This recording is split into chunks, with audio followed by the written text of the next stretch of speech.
श्रीमते रामानुजाय नमः। श्रीमते निगमान्तमहादेशिकाय नमः। श्रीलक्ष्मीनारायणाष्टकम्। आर्तानां दुःखशमने दीक्षितं प्रभुमव्ययम् अशेषजगदाधारं लक्ष्मीनारायणं भजे।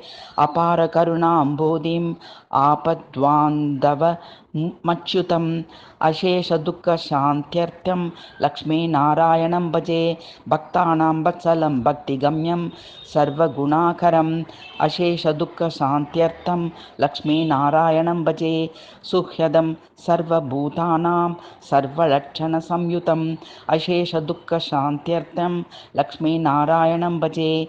चिदचित् सर्वजन्तूनाम् आधारं वरदं परम् अशेषदुःखशान्त्यर्थं लक्ष्मीनारायणं भजे। शङ्कुचक्रधरं देवं लोकनाथं दयानिधिम् अशेषदुःखशान्त्यर्थं लक्ष्मीनारायणं भजे। पीताम्बरधरं विष्णुं विलसत्सूत्रशोभितम् अशेषदुःखशान्त्यर्थं लक्ष्मीनारायणं भजे। हस्तेन दक्षिणेन यजम् अभयप्रदमक्षरम् अशेषदुःखशान्त्यर्थं लक्ष्मीनारायणं भजे।